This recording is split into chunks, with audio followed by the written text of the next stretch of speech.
Assalamualaikum warahmatullahi wabarakatuh. Perkenalkan, saya Putriani Bua akan menjelaskan materi tentang industri pengolahan air minum dalam kemasan atau yang disingkat dengan AMDK.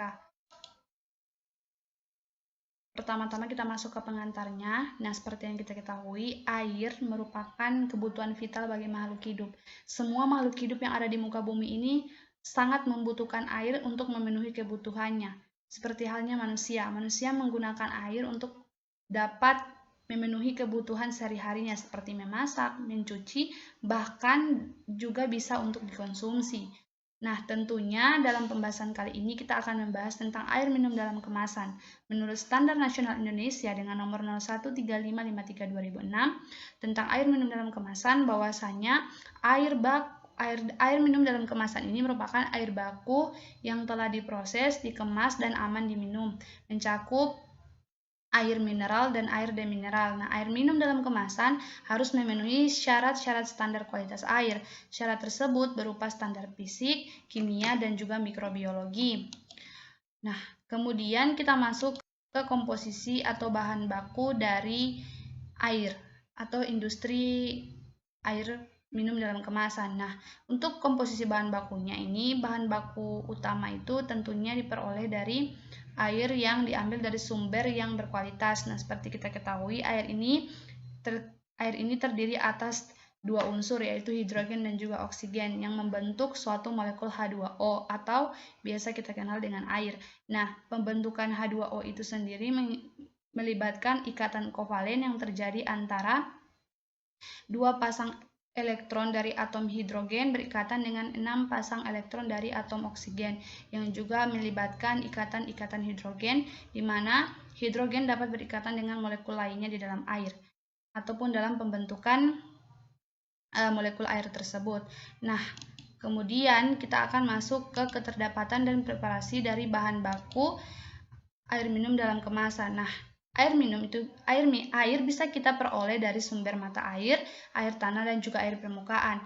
Nah, air baku ataupun air minum dalam kemasan tadi yang akan diproduksi itu pertama-tama akan ditampung dalam bak atau tangki penampung atau reservoir yang teman-teman bisa lihat ataupun bisa dilihat melalui gambar di bawah ini, di mana ini merupakan contoh dari tangki penampung yang terbuat dari fiberglass.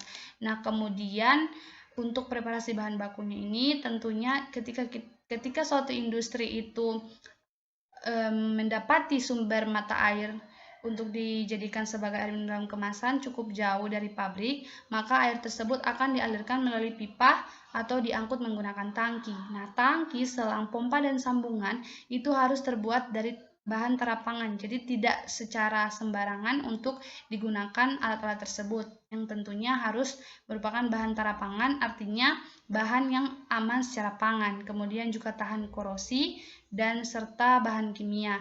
Nah, tangki juga harus selalu dibersihkan, disanitasi atau dipelihara dan dilindungi kebersihannya, dan tentunya harus diinspeksi juga atau dilakukan pemeriksaan, tidak hanya luar tangki tetapi juga dalam tangki, yang minimal dilakukan selama 1 bulan sekali.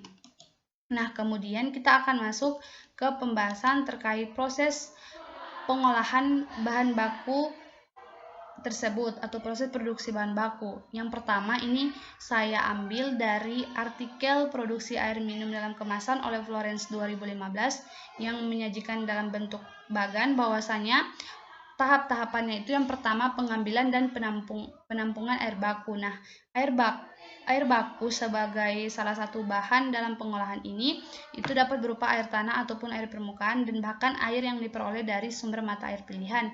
Nah, pengambilannya itu dilakukan di sumber mata air pilihan, kemudian akan dilakukan penampungan air seperti tadi, itu dilakukan di dalam tangki, yang kemudian proses selanjutnya adalah penyaringan atau filtrasi.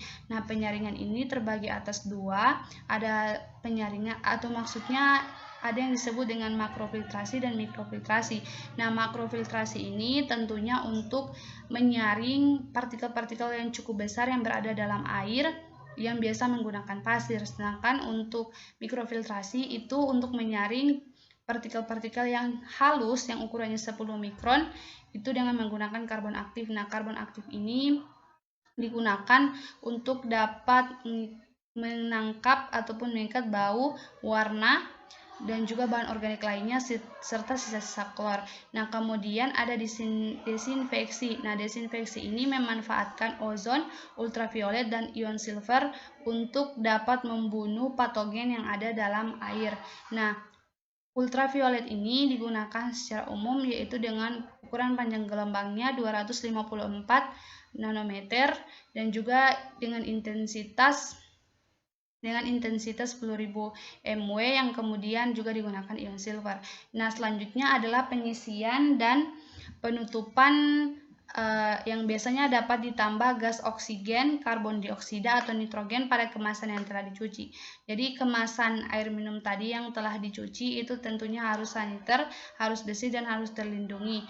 Yang kemudian akan masuk ke proses pengemasan yang terakhir yaitu proses pengepakan dari beberapa tahapan produksi bahan baku untuk pembuatan ataupun pengolahan air minum dalam kemasan.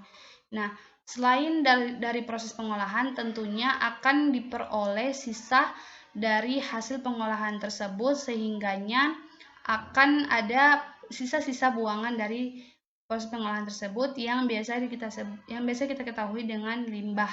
Nah, di semua produksi dalam industri tentunya akan menghasilkan suatu limbah dari bahan baku yang diproduksi.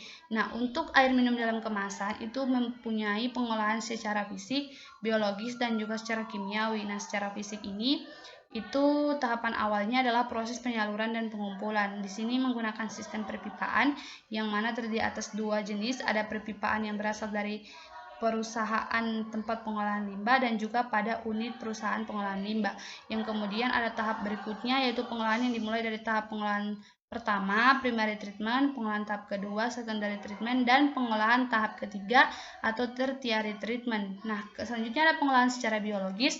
Pengolahan ini dilakukan pada unit aeroreaktor dengan menggunakan blower. Nah, blower ini merupakan alat yang memiliki tekanan. Nah, dalam pengolahan secara biologis ini itu juga ditambahkan ataupun disertai dengan larutan yang mengandung